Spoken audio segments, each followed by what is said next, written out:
Hello and welcome to a brand new episode of Traxion Control, your monthly racing game and sim racing magazine podcast style show thing. Monthly-ish. Racing game and podcast style thing and things. Yes. Yeah. I'm Tom and I'm joined as ever by John. Hello. Hello, and we're not joined by Tom Bunton, who is normally here, the third member, because he's on holiday. How dare he have a holiday? When sim racing news never stops. A well-earned holiday, and I'm also going on holiday soon, but yeah, we couldn't get the three of us together basically, and we want to keep up our monthly-ish quota, so we thought, yes, let's just do it. It's fine. So normally have a bit more of a structure. This is just we're just chatting. A couple of mates chatting about racing games and sim racing. And on that note, the first major topic, and our main topic for this show, is that actually June is really busy. Yes. For racing games and sims. Now, if you're a hardcore sim racer, it's also going to be busy. Mm-hmm. Perhaps not depicted on this image. And then if you're into more casual racing games, massive, biggest month of the year. And also if you're in between, there's some hidden gems in there as well. So we'll run through some of these games here and some others. And we also had a poll on the Traxion website, and we're going to run through some of the community results as well, John. Yes. So, what's this? This, I believe, is Mario looking to the side and passing an opponent as he is jumping towards it. It's Mario Kart. It's new Mario Kart. Mario Kart World. Which, I mean, it's funny because we obviously focus a lot on the serious stuff and the sim racing, and we try and cover every type of racing game. Mario Kart is part of that, but it feels weird because there's not really any hype about Mario Kart in the sim racing world, yet it's probably the biggest racing game of the decade that's about to launch. Yeah, here's the thing. So if you're really into your hardcore sims, don't tune out. We have got some very important information about that coming very, very soon in this particular podcast. But Traxion does cover everything, and this is the world's best-selling racing game. Yeah. Fact. And the franchises anyway. And also, there are adults that play it with children, or adults who are just into it in general. There's online multiplayer. There are some competitive scenes out there, but it is mainly a casual, friendly game. And also, there are many generations of people who played Mario Kart as a racing game, first of all. They don't even think of it as a racing game, but it might get them into overtaking, attacking. Okay, there's what are they called? Projectiles. yeah. Oh, having a brain fight there. But it's really important, I think, for the foundation. Yeah, 100%. I mean, any game that is a racing game where there are laps, you're controlling a vehicle, you're steering, you're braking, although in Mario Kart, I'd say you're more drifting than braking. Yeah, but true. On the higher CC stuff, it's proper. I mean, it is proper racing. Obviously, the fun of it is not anything to do with the driving. The fun of it is, well, first of all, the competition. I think, obviously, the fact that you can go from last to first. You've got all these crazy circuits, which I think is, sort of related to racing in a way. We want interesting circuits with elevation changes and all sorts of stuff.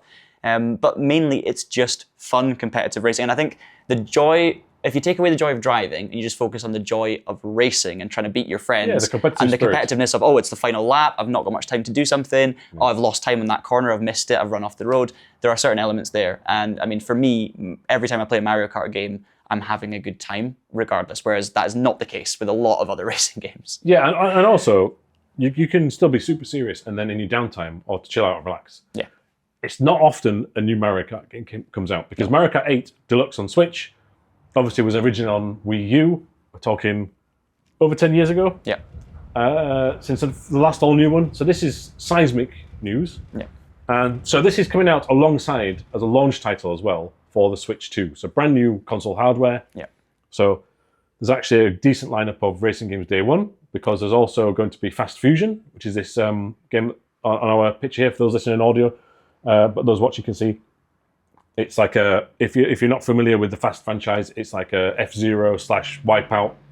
It's that kind of space racer game. Space racer, yeah. And the previous three have been very, very popular. 2.5, because I think there's one on the original Wii store, then Wii U, then a sort of remastered version for the Switch.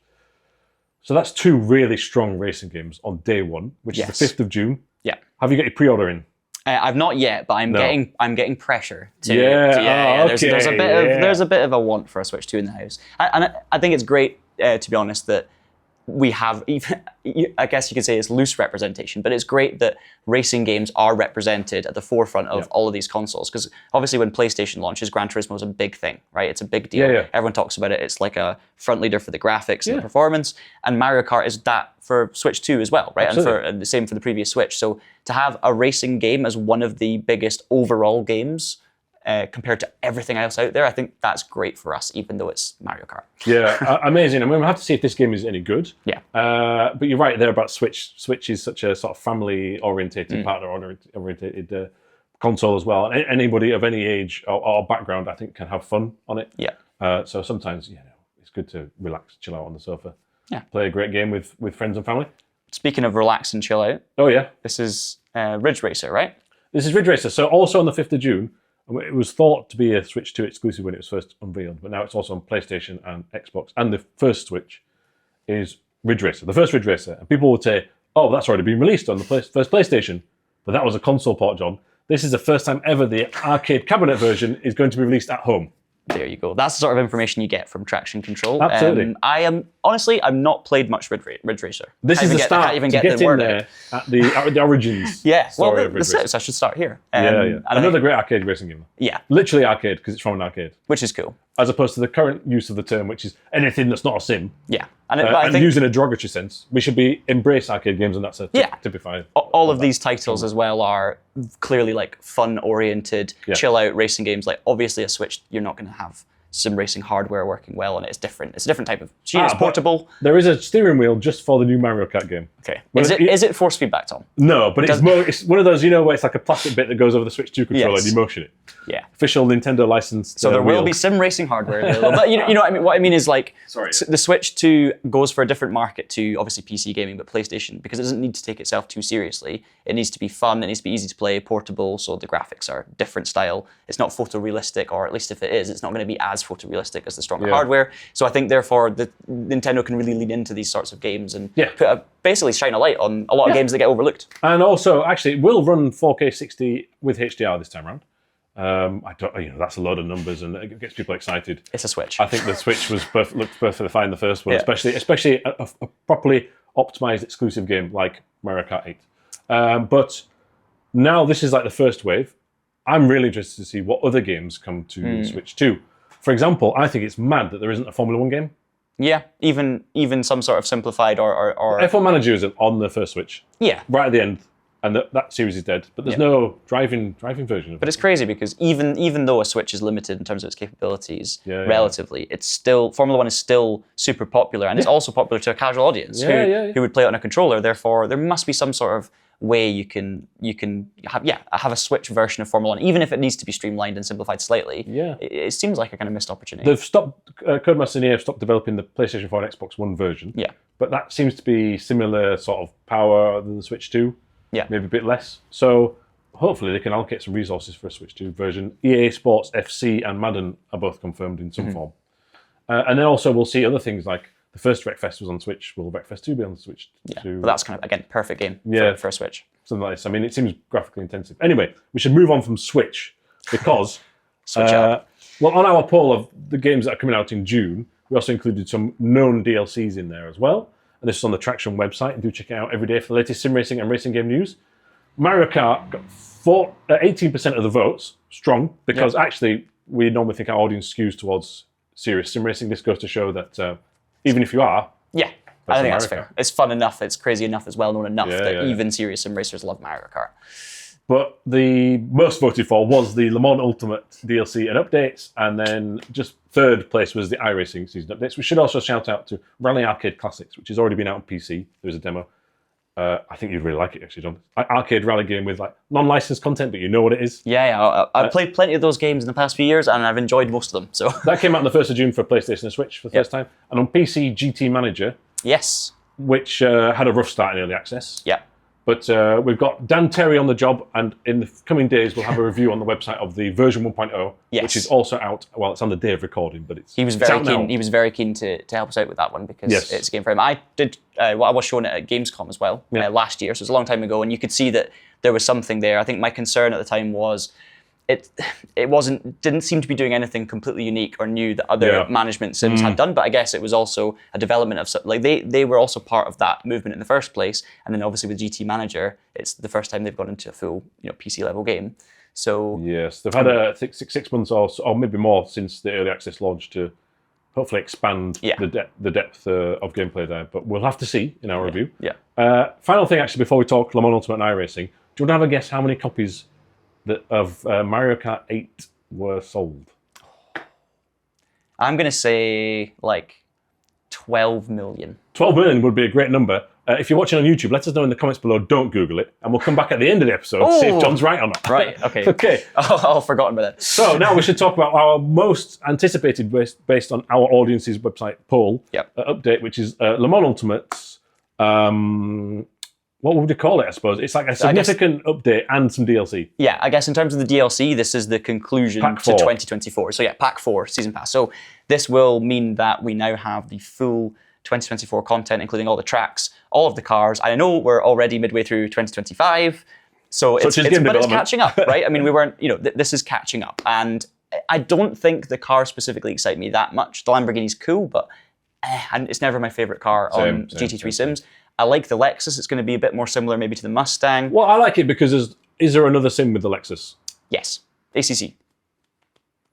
But not iRacing. No, but not iRacing. So what I'm trying to say is it's not in iRacing because it's in Gran Turismo 7 as well. And I'm just trying Is it in Gran Turismo 7? Yeah, definitely. Yeah. It's a cool car though. It sounds really great. Oh, and let us know in the comments if there's another sim with a Lexus. It would be basically. It's not in iRacing. Honestly, though, it is a great sounding car, and I think it's a great car for like a neutral driver who likes something that's a kind of all-rounder. Like it's obviously front engine, the weight's the front, so it's similar maybe to something like the Mustang. And I think that it will be a good car in the wet potentially, but it's also quite old now. Yeah, well, the thing is, it's positively ancient. Yes. Yeah, it was a bit soft. Maybe it was quite old. Yeah, there's going to be a new one, isn't there, next year, we believe, or the year after. So yeah, excited to see that. And obviously Losail as well, which is the circuit that comes with this DLC pack. And, I don't care about this track at all. Sorry. It's the Qatar Grand Prix track for those who watch Formula One. And it's honestly not as bad as it might seem. It's terrible. It's the worst track in the world. Well, I disagree. I think it's got quite a nice flow to it when you drive around it. However, it's very boring to look at, and I think it gets quite kind of samey. So don't get me wrong, because the racing is so good on LMU, I think people will enjoy this track on that game. But it's like, put it this way, it's not a track that I'm like, I'm really glad we've got this. I need to see it. I need to rush out and download it. Sounds like you actually want to delete it from the face of the earth. No, I'll tell you, that was a bit hyperbolic, but I think it's got a really good flow if you're in like I'm not driven it in a hypercar, but in a high downforce vehicle. Yeah. Oh, I'm not driven it in real life either. On the Formula 1 game and the MotoGP. Exactly. Well, we'll get to that. Yeah. So on the Formula 1 game, on your own, it's amazing to see, feel that what it might be like to have the G-forces, right? And even watching an onboard clip on YouTube, you're like, wow, they're pulling some Gs. Yeah. In the MotoGP game, I think actually to watch a MotoGP race, it's a really good layout for bikes more than cars. Yeah. But I don't really enjoy it in MotoGP games or other games because the first sector is almost mirrored twice. Yeah. There's a bit repetitive. So for newcomers, you're like, I have no idea what's going on here. After a while, you get used to it.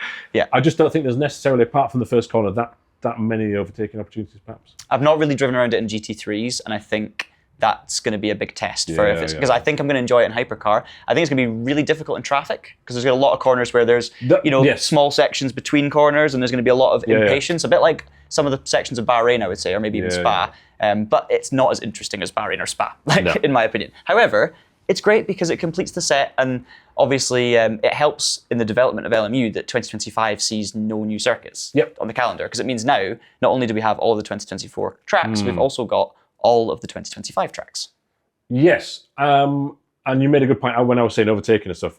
I've completely forgotten about multi-class traffic. I think this track is pretty bad for that, but we'll see. But that could make it fun. For people watching, not for anyone taking part. And also, I'm not knocking this track in terms of the Motorsport games and Studio 3917 who have made it. Yeah. And you've got to complete the track roster. So I'm really happy it's there. But it's not one I would choose to buy on its own. Yeah. Part of a pack. Yeah, understand it. Fantastic. This is also going to come with online driver swaps in the first phase. Yes. And there are some redundancies in the makeup of that, which is fantastic because you don't want to ruin your whole race if one person disconnects. I think they've got a plan there. They mentioned that.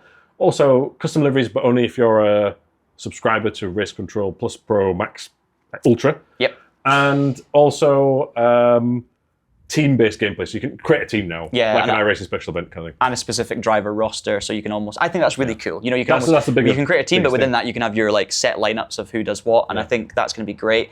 Obviously, they took a long time over this, and we were talking for a long time about how important it is. In fact, the 2 already has swaps. Yeah, but there's fundamental improvements can be made, and I think that's what's been done. I mean, I'm speaking from what I've been told, but yeah, we have to try it, exactly. But what I would say is the fact that they've spent so long on something that did exist in rFactor 2 is a good sign to me.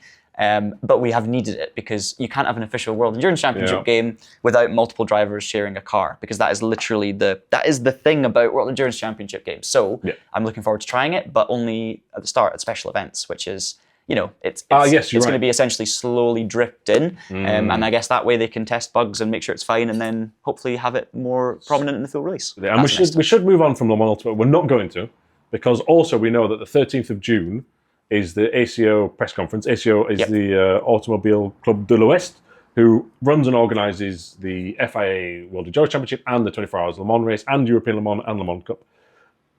And they have a yearly press conference at the 24-hour race. Yes. We'll get to that in a minute. And sometimes they live stream it and sometimes they don't. So it might not be public. But in there, they're going to announce the future of Le Mans Ultimate, because now this sort of completes the main features, even though not fully complete. It completes the car roster that we expect. Yeah. And they've teased an engine sound of the Aston Martin Valkyrie. Yes. At least Ross McGregor, our colleague, says it's the Aston Martin Valkyrie. So we trust in Ross. Yeah, we've not checked this yet ourselves, but I believe in Ross, hopefully. Maybe. If not, you'll not see this anyway, because we'll have edited it out. It's definitely a screaming retail. You know, and I mean, I think the Valkyrie is something that is going to keep excitement high for this game for the next few months as well. For sure. We don't know when that's going to be in the game, if it's going to be an extra cost. Yep. We assume that the AMG LMGT3 is also part there, and maybe like a M4 GT3 Evo. Yeah. But certainly the Valkyrie. Yeah. So we'll find out more at that press conference. But what else would you want to see from, just quickly, like what the most important thing that you think they might announce that you'd like to see? I mean, being not necessarily unrealistic, but being hopeful rather than, or being overly optimistic, I would love to see some form of classic content announced. Oh, yeah. I think there's more to sort first. Like, that to me is like, oh, we've released the full game, now we're going to give you something cool. So, I mean, obviously we're going to see future cars when they're launched, you know, I would assume added to the game, you know, likes of the Genesis and the McLaren that we haven't even seen in real life yet, and at least in the McLaren's case, and the Ford and all this kind of stuff. But I think Trax gives the game, in terms of online racing, which is its forte, more longevity for the time being. So I would like to see some other tracks brought in, and now obviously we've talked about WEC 2025 and 24 having the same tracks, so therefore to get new tracks in, what I would like to see is some sort of new series added, something like ELMS or even IMSA or something, which maybe again is less realistic, but that will be a platform to add more tracks, or an excuse to add more tracks, and therefore that's being realistic. That's what I'd like to see. And more paid DLC, let's be real.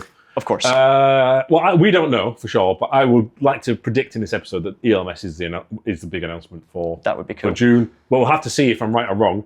Come back in the YouTube comments if that's the case. Let us know what you think it might be as well in there. And I also think that dream scenario would be a bit of Le Mans Cup, and if they could go back one season of ELMS and then you get extra tracks, but I don't think that will happen. Let's be realistic. Yeah. And the final thing I'd like to say about Le Mans Ultimate is it'd be really cool if they announced a console publisher at the event.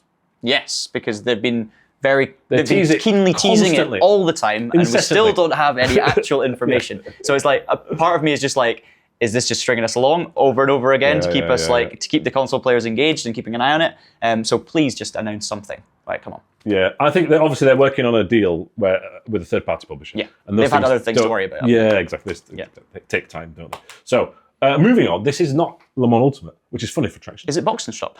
It's not Box and Stop. No, it's actually nothing. This is a fake CGI image from the Ferrari website. This is to represent iRacing. Okay. Because iRacing Season 3 will have the Ferrari 296 Challenge one-make car. Yep. Which is quite cool. It's going to replace, there's like a fixed Ferrari 296 GT3 series season. Which needs replaced. On iRacing. It's going to be replaced with this single-make challenge car. Yeah.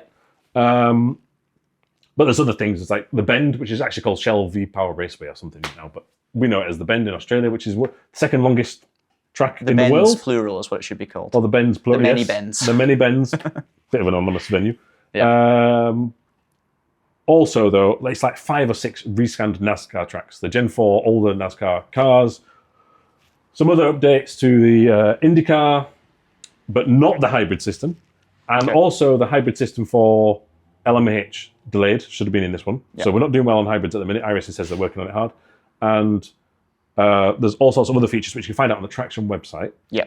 Instant thoughts on this iRacing update, which might be released on the same day as the Le Mans Ultimate update. We'll have to work that out. It's going to be roughly around the 10th of June. Basically, it's a big, big day/week for GT3 racing fans or sim racing fans. Yes, because the one thing I forgot to mention is GT3 tyre model. Yes. Because iRacing are doing a big update to the GT3 tyre model, and they say they've been working on this for like over 6 months. This is, for them, this is big news for the year. And I'm intrigued because I think iRacing GT3s are super popular. So there will be, first of all, a lot of people who will have strong opinions on the new model. There's lots of people who will give feedback and information. Yeah. So there's a lot of pressure on this in many ways, because if it's very popular, don't break what's working. However, with likes of LMU and their, people talking about the handling and the field force feedback being better than iRacing, not everyone's saying that, but there's a bit of murmurings about. There's people if moving you read over. the comment section. Yeah, there's a lot of love for LMU right now, and obviously ACC's been great for GT3s as well. But he's dead. Having LMU new tyre model and iRacing new GT3 tyre model at the same time, it will create a lot of debate, and I also think it will be very competitive. And obviously, I hope for iRacing's sake that it brings upon improvements. I don't really know what specifically. Yeah, competition is good. I mean, they're saying that it's also not just like tyres; it's the car setups, some of the suspension behaviour, and a big thing they talked about was aerodynamic property changes. Yeah. As well. And they're so proud that in the iRacing development update, they said, our team has set the standard for GT3 racing in the entire sim racing landscape. So that's what they're saying. Yeah. So we can't take that as a fact. Yeah. It's not our job to. We will test it and see if we enjoy it. That's bold. That is bold. Really bold. And if they pull it off, really, amazing. really bold. Let's just see if it pays off. I mean, we hear game developers talking up games all the time. Absolutely. iRacing has delivered on promises many times, but there's also been certain situations where certain details are maybe left when they shouldn't be left, it just comes at a time when the Ferrari 499P, the LMH, was launched to great fanfare in December last year, and then people realised, okay, the tyres are the car performance and the tyres are too much grip, like way quicker than qualifying for the whole GTP class. That wasn't my main concern. It was the fact that the hybrid system seemed to be, from the outside looking in, a copy and paste of the GTP, when in real life they're completely different. Yeah. It operates at a different speed. They've tweaked some things on that. They're going to redeploy the redevelopment. That has now been delayed. So they've already previously promised it. Hey, that game development happens. Yeah. We should say that the Le Mans Ultimates Pack 4 was delayed twice. Yep. So it happens. And then they've done the 25 spec updates for IndyCar, and it doesn't include the hybrid, which is a shame. Yeah, that's a weird one. But hopefully they're working on fundamental hybrid stuff, because a lot of racing cars use it. But coming off the back of those two announcements is, am I going to redefine GT3 racing? It means that people are a bit more skeptical to iRacing than they probably have been ever, maybe. Yeah. But still looking forward to it. Still really think, and also they're doing a lot of NASCAR updates, which is amazing for that community. If you're not into that community, it feels like that's been more of a focus, because they're redoing the laser scans for many NASCAR tracks, which are also going to be in the NASCAR 25 game. Yeah. So I don't want to speculate too much about how the resources and planning is working out there. I think it's a win-win for NASCAR fans. But there's been a thin on the ground in 2025 in terms of road car race cars and real world tracks that outside of NASCAR. They've put a lot of pressure on themselves, I think, by, as you say, the previous issues with the hybrid not being quite right, but also the hyperbole, and similar with NASCAR. Like they're very much selling it well. iRacing is a fantastic service, and it's delivered in the past, so there's no reason to suggest it won't, and it could be absolutely justified. But what they have done is created a bit of a rod if it's not quite up to expectation. So let's see, but hopefully it is. Yeah, looking forward to it. Okay, now. This is you. Did you take this last? You took this. I took this really bad picture of my phone. Yes. I was in Paris playing Endurance Motorsport Series. Actually, in this picture here, I'm not playing Endurance Motorsport. No, that's not Tom. The hair is just not. Doesn't come far. This enough is down Phil the from Top Gear on the right, and this is a representative from Nacon on the left. Jules, very French name that. And we were there to see the Revosim steering wheel, which is a brand new. Not everyone's aware of it, and I don't think they've been a bit quiet on the marketing front. But there's a brand new sim racing brand for direct drive steering wheels and load cell pedals and accessories. Made by a French company called Nacon or Nacon. They also have recently got the WRC license. There's another video about that you can already watch if you want to listen more about that. So we're not going to touch that in this podcast. They're also making through their studio KT Racing Endurance Motorsport Series. Yep. And they have the MXGP motocross license. Oh, how was Endurance Motorsport Series?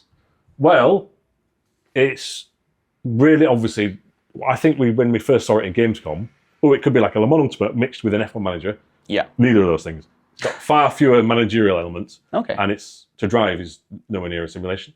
But they know that, and that's the whole point. Yeah. They want it to be a fun, different driving game experience. Yeah. And I think that's a win. On track, it reminded me a bit of Grid Legends and Forza Motorsport. Okay. Which immediately a lot of people will be like, no, oh. That makes sense for that If you're let's say on console or on PC and you just want a gamepad racing experience on circuits that isn't open world, that's what they're aiming for. It's a bit more authentic than that. Mm-hmm. So, for example, I was playing with the brake bias using the driving the steering wheel, and it was like locking up the rears, and I was able to tweak that down a bit. Yeah. So, and the cockpits are really detailed. Sound is a bit weak at this early stage. Yeah.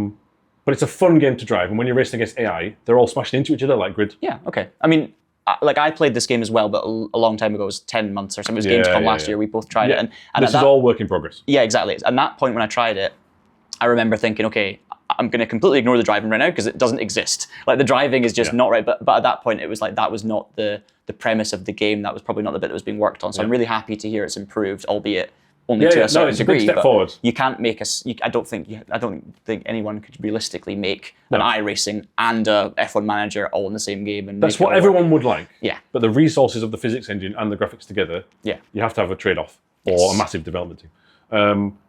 The cool thing about this is, you hit one button at any time. You actually switch from being the driver at any point to being then on the pit wall, and you can switch back again. You have 3 drivers per team, so it might be that you do one stint, pull in the pits. The AI takes over, and you can adjust their pace, their strategy. If they have to come to the pits repair, you check the weather radar, change the tyres. Yeah. They said that they're aiming to have it at some point where you can run a 24-hour race with some friends online. Yeah. But the main point of it is you get if you want endurance racing, but don't have the time or endurance to do it, you can play a 1-hour race or a half-an-hour race, and everything's sort of condensed down. Yeah. That's the whole point of it. So I think it's really interesting and different, refreshing. Yeah. Is it going to be good? No idea. Played it for 2 hours. And of course, you were trying it on a new Nacon steering wheel. Yes. Which, obviously, I'm interested to hear about. But I think we tried the same thing at Gamescom. Again, so it's like they're both being tried together. But it's very hard to gauge a product like that in early development when you're trying it on what is also an early development product and isn't a hardcore sim. Exactly that. I tried the wheel, though, also on WRC Generations and the Formula 1 game now, and on Red Sport, and I don't think it was just Formula 1 game again. It felt better than what it has done before, but we are getting the review unit for Traxion is in the post. Is it? Okay. And it'll be arriving at my house, and we'll be just not in video form, but we're writing a review for the website over the next month or so. I don't think there's an embargo or deadline, and it's on sale now. It's interesting. There's another player in the direct drive sim racing market, which seems a bit saturated to me. Yeah, and another ecosystem, right? Because they've got pedals. Another ecosystem. All the stuff, and it is saturated. And is it going to do anything different? Or, I guess the short answer is, my initial thoughts would be, we don't need that. But then if it's going to offer something different, if it's also going to drive down prices of everyone by adding more competition, then it's not a bad thing to have more. No. But what it does do is give the consumer more of a headache in terms of picking stuff, right? Yes. So it's down to them to make it's a harder job at the minute to say, right, I'm going to go Revosim over the established brands. Yeah. But in a couple of years, that might change. Yeah. They are going all in with the ecosystem. So what was new this time was shifter, handbrake. A different wheel rim was in prototype form. Okay. I like how everything comes with a desk mount. 9 Nm direct drive.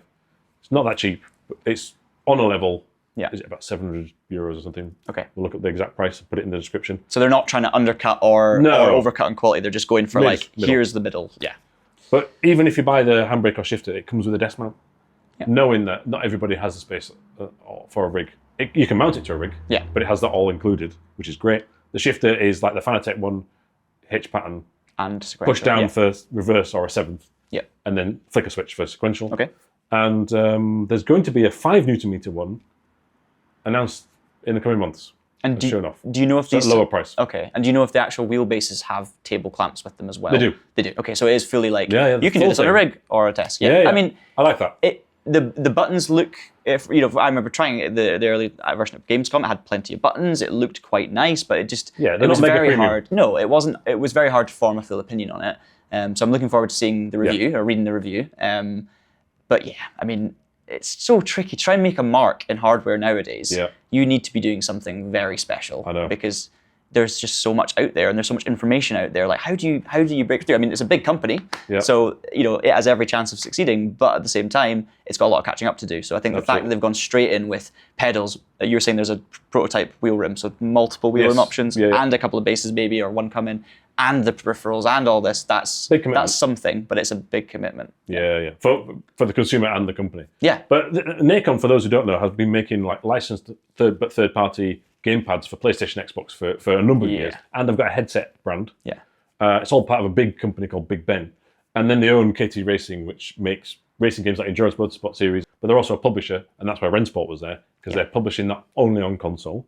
Yeah. We got some cool exclusive quotes about AI racing and not a career mode, but what you can do as a single player person in Rensport, and we'll find out more next month, we believe. Okay. Teaser. Cool. But I'll say right now, they're going to do something where it's like, here's a scenario that happened in a real life race, recreate it in the game. Yeah. That's going to be the single player component to Cool. Okay, and our next topic is going to be the Formula 125 release review. But before then, I went to France, but you're going to go to France soon as well, right? I am, yes. I'm taking a holiday to go to Le Mans. So first Tom has a holiday, and now you have a holiday. Exactly. So that's why we can't film this next week. Oh yeah, no, I need to be permanently working. Yeah. I live in a cupboard. I've been to Le Mans once before, but in a kind of professional capacity. So it's going to be really cool to go there to just enjoy it, have a break. There's probably going to be some Le Mans Ultimate stuff there. So being the Le Mans Ultimate official game, I'm sure I will be tempted to look at a few sim racing related things. But also Pimax might be there. So I'm here. Pimax might be there, but I'm also just looking forward to chilling out and enjoying the Aston Martin Valkyrie, heading down the Mulsanne. IRL. Yeah, it's going to be very exciting. Okay, so it's at John Munro Racing on social media. If you want to see, if you get some clips of Valkyrie, please. Yeah, if there's no Traxion videos for 2 weeks, it's because I'm sunbathing in France and having a great time. But I'm really looking forward to it. I'm very excited. But it's come at a bad week because everything's happening next week. We've got iRacing, we've got LMU. So if you would like to be the Traxion presenter, send your email. No, listen, it's really important to have some time off and go enjoy Le Mans. So we'll have some pre-recorded videos going up. That's a bit inside baseball. I know there will hopefully still be some videos. Yeah, absolutely. But just need to write that script tomorrow morning. Okay, so now we're going to talk F1 25 review. We're going to go through. Normally we have some community questions, but we're just going to go through some of the comments on the YouTube review for Formula 125. It's a big topic. We've covered it before in a prior episode of the podcast, but very popular review in terms of website clicks and YouTube views. Mm-hmm. And it's the same game, but with some significant notable features this time. Seems like a step forward.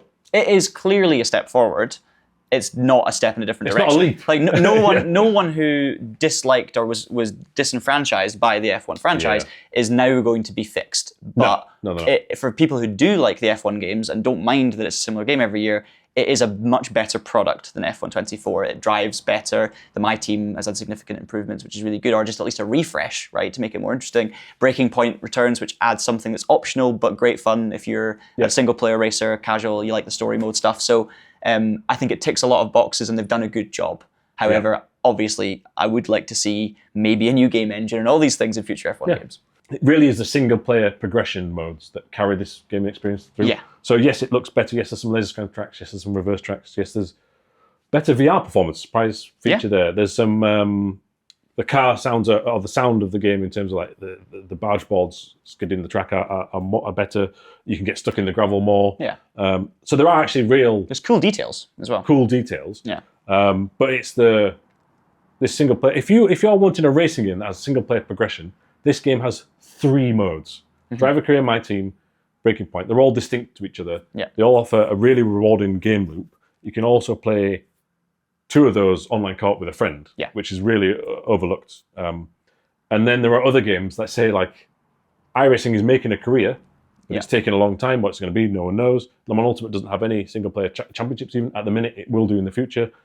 And I know that the people that just want the online racing, I know they just want to have it a sandbox as well. Yep. But if you look at the popularity of we said it before, like trophies and achievements, career modes are so important. They are important. I mean, I'm someone who grew up loving games based on career modes. Like, I wasn't growing up playing online racing games. As a kid, I was enjoying the offline experience, and I always champion good career modes. I think, yes, like we've almost become, because the F1 career modes have been quite good for a long time, or very good, let's be honest, for a long time, I feel like maybe I underappreciate them nowadays. Like, oh yeah, it's just the same, my team again, but it's upgraded, blah, blah, blah. But actually, if you took just one of those career mode elements and put it in another hardcore sim racing title, amazing. People would be delighted and would be very happy with it. So I think if you've never played it, that alone is worth the purchase. Yeah, if you're really into serious sim racing, it's not for you necessarily. But it's like going back to the Switch almost. If you want a fun game, which plays well, actually it plays well with a wheel. Yeah, it does. Like it does. Like yes, it's mainly the most players will be on a console on a gamepad. Yeah. You do get more out of it with a wheel. Not saying it's a super serious simulator and anything. But if you look at the EA Sports WRC career mode in comparison, that pales compared to Mighty 2.0 and even just one of the career modes in this. Yeah, exactly. Also, it's not just us saying that it feels like an improvement on latter years. Average Metacritic score has gone up 7 points. Oh yeah. Which is a sizable swing. Yeah. Average from 72 from F124 to 79. The user score is ridiculously changed. So that's, it's on a 7, not amazing, but we give it an 8. It's in that ballpark. 79, we were bang on there with the average Metacritic. Always a concern that when you're publishing and no one else has published, like, are we completely alone here? Oh, yeah. So the user score there, it's not perfect. There are always launch day bugs, but far fewer than F124 as well, just from a quality standpoint. Yeah. And this is a bad description. We'll put some nice B-roll of the screenshot in. But it's way surpassed F124 peak players on PC. Yes. Significant jump over F124. And it's massively ahead of, it's ahead of the peak, which wasn't even day one. It's miles ahead of day one F124. Yeah, but it's still far ahead of when F124 clearly had some sort of Game Pass or sale or something when it peaked. Yeah, well, it's often on EA Play subscription, but it's after a few months they do half the price. It makes sense. So I think kudos for a significant step forward. You've got all these game modes. They're generally on a 2-year development cycle per Formula 1 game with 2 teams. So next year's team has got a lot of pressure on. We'll see what happens there. But not a perfect game, but really nice step forward. Like, get the fundamentals solid again. Get the platform more stable. Yeah. I really don't like F1 World. And the online multiplayer you were having fun with is a bit scatty. I was having fun with it, but like I was having fun with it knowing that I wouldn't have to be playing it all the time. Like it's like fun for a stream and fun, but it's not for me. Like it's crazy and it's chaotic, and yes, you can have a laugh, but it's also just not really racing. The first laps are carnage, and I was every bit as bad as everyone else in terms of the driving standards. But it's like, because F1 cars have so much speed and downforce and grip, and everyone's playing on controller and wheel, and it's very, very hard to have like a realistic F1 race unless everyone is experienced and you're all giving each other respect. And in an open lobby, it doesn't really happen very often, but you can still have a bit of fun if you find the right people. Yeah, like I think if you've got a league, like let's say on Gridfinder, our friends and family at gridfinder.com, and they're doing something with Thom, the F1 creator there, and they're having a league together. Yeah. And you watch Creator Series or these, for example, they're having good close races. Yeah, F1 Esports as well. Esports, yeah, absolutely. Although that is on a different build of the game, and it's a LAN. But you're right, totally. Yeah. But when you're just entering a lobby, that needs to improve. There's explosions everywhere. That really needs to be improved. Next year, I really hope we've got the single player stuff unlock. Yep. Let's get the multiplayer in a more sensible way with better penalties and contacts and less disconnections and all that. Okay. Right, so now we are going to go through some YouTube comments on our F125 game review. Always really dangerous to go in the YouTube comments, but we picked out a few good, bad, indifferent ones to debate. Mm-hmm. So, I don't know how to pronounce that username. Do you want to give it Longest Day. Oh, yeah. 9727. Wait, stumbled there, but you got it. No, I was... 2020 was the best F1 game ever. Handling, audio, graphics, classic cars. I agree. Honestly, I know we've said a thing about the cadence of 2 years and every second year has not been as good, and I completely agree with that. But 2020 was when that started, because that was a great game, and that was probably the first modern F1 game that I really enjoyed, and the classic cars were fun, and it was good. Last one with classic cars. It's the last one without my team as well, wasn't it? First one with my team. Oh, first one with my team. Hence why it is like another reason for it to be a seminal title. if you go back and play it now, people's memories are rose-tinted.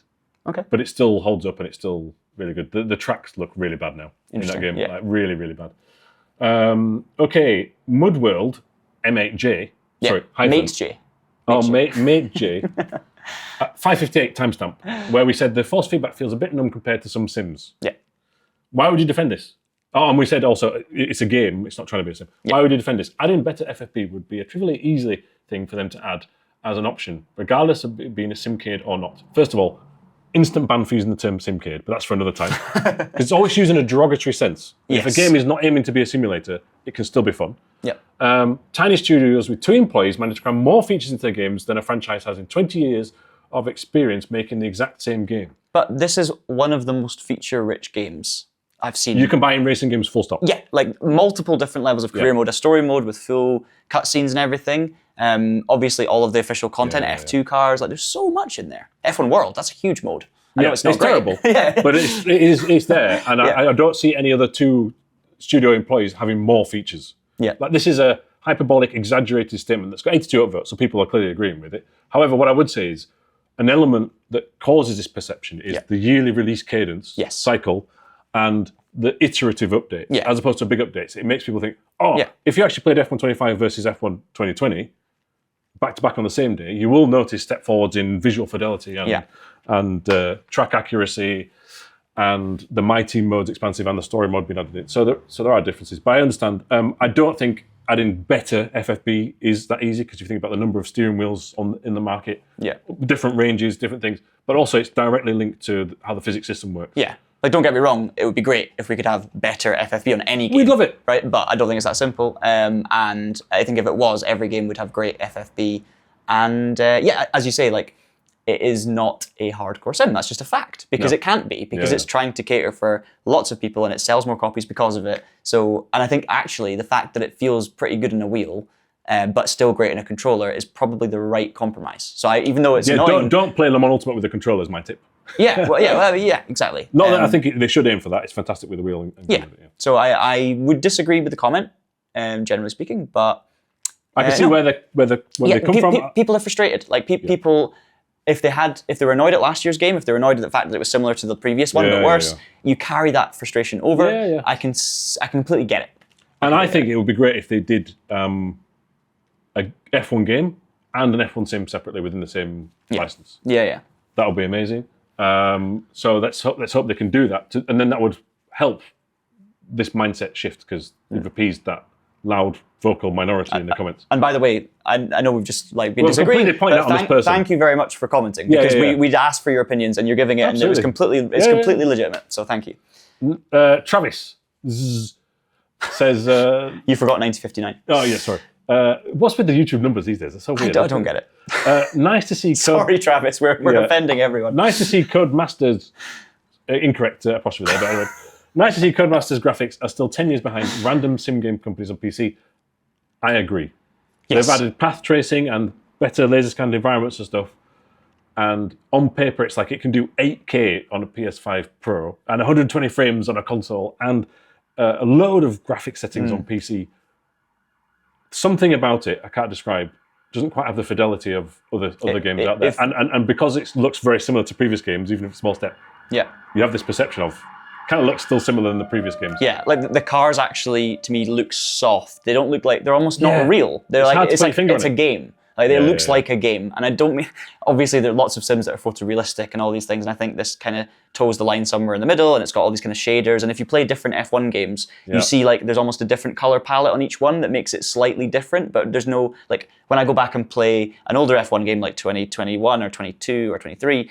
It could be the same game with a different color palette a lot of the time, other than maybe the track details. So I can understand Travis' comment, but when you do have a strong PC and you have all the ray tracing and all that, like, and you're not playing on Xbox or PlayStation, because bear in mind, a lot of this review capture was also from PlayStation 5. I do think it can look good. Well, we were watching a replay just before recording of a race, and there's like the heat haze in the distance is quite nice, and there is real-time race tracing available. Yeah, but something about the track detail or something feels old generation stuff. And the replays are still so janky. Oh, like the way that you're watching the car. I know that's a different comment, but it's like that's something we've had for too long in the F1 games. And it's never going to be changed until they change the game engine. It stems from the fact that they've got the game engine still called the Ego 2.0, which has been used since 2015, and remnants of that were from 2010. Now they do change things, but again, it's the only way that the stigma can be broken is to have a different graphics engine or a Ego 3.0 or no idea how to pronounce that. Pele PD. Okay, fine. F1 series are one of those games that are best to be purchased every 2 to 3 years, even for diehard fans. The amount of added features and physics improvements, with air quotes, in every sequel are so small that after 2 to 3 years you can find out, okay, maybe not time to get a new one. I 100% agree. I see that there are not huge changes from each game, and I do get annoyed at the menus are just, I didn't like them previously, I don't like them now. It's still the same. It's the same, it's with a different color, it's like a little bit of paint, here we go. I don't like that, but I think with an annual game like that, it's an understandable take to say, right, I bought this game because it's good, I'm now going to probably not buy another one until F1 28, 29, because at least that gives you time to play through a career mode properly and actually enjoy it. And then when you do come to another game, you're not being forced to buy it every year. It's just if you're into the sport, you might want the more recent liveries and car designs and stuff. But I totally agree with that, and that's fine. Yeah, no one says you have to buy it every year. Exactly. It's just it would be nice sometimes if they did buy annual release with some roster update in the middle. Yeah. But also it might be a contractual thing. And also, listen, if it didn't work financially to release it every year, they wouldn't. So people are buying it. Yeah. But if I was not in video game journalism, I'd probably buy it once every 2 to 3 years. Totally agree. Yeah, makes sense. I think we can both get behind this, and still no classic cars. Bring them back. Bring back. Although with a game mode. Mm-hmm. In the past, apart from F1 2013, they're there. Yeah. Well, okay. In 2020, were they not incorporated in some sort of career system? No, you can play them online. I thought there was some events with special invitational, but they're not actually meaningful, right? Good point. You've completely reminded me that, but completely non-meaningful. Yeah. There's no you're in this scenario from 2019 or whatever. That's classic, not classic cars. Very classic. 2009. Yeah. Or 1989. And Fernando Alonso was still going. Yeah, and final one, I'd happily take more laser scan circuits in lieu of gimmicky reverse tracks. Yes! That is not silly. Silly Monkey 73, that is sensible, and I agree. I like how Combat Dentist didn't have a number at the end of their name. That's a bonus point. Well done, Combat Dentist. Yes. Yeah, I agree. I mean, I actually, to be honest, I am enjoying the reverse tracks in terms of just out of interest. It's fresh. But you're right in that it gets stale. Yeah. But I mean, I don't mind the addition of reverse tracks, but I would swap. On this, there's only 5 laser scan venues, but they are a notable improvement. Yeah. At first, you might think, they're about the same, but especially in the middle sector of Australia, the corner radius and space is completely different to the previous game. And you're like, this is so much better. Mm-hmm. Amazing. And some of the Imola as well feels really good. Yeah, so F1 themselves is scanning all the tracks, we believe, throughout the year. And if they are making another Formula 1 game next year, that would help, wouldn't it? Anyway, that's it for this episode of the Traxion Control Podcast. Thank you for joining us, John. Yeah, pleasure being here, and thank you to all of you for watching and listening and all those things. Yes, basically, it's time for some plugs. Leave a comment on the YouTube comments below. Like and subscribe on YouTube. We just surpassed 110,000 subscribers. Easy for me to say. Got there, yeah. Well done, John and Osley and everybody in the team for doing that. Read the TraxionGG website every single day. Follow our sometimes weekly email newsletter as well. Yeah. At TraxionGG on social media. Nobody watches this end of the podcast anyway, so the plug is pointless. We've got a Discord. Anyway, what else? Well, must be some other stuff. That's it. There probably is some more. It's subscribe. Yeah. Goodbye. Bye. Okay, a little post-credit bonus for those who stick around to the end and hear the incessant plugs. You forgot to. No, it's a post-credit bonus. Okay, so you said an amount of 12 million for Mario Kart 8 sales. Not Mario Kart series in total, just Mario Kart 8, Wii U and Switch combined. 75 million. See you next time. See ya.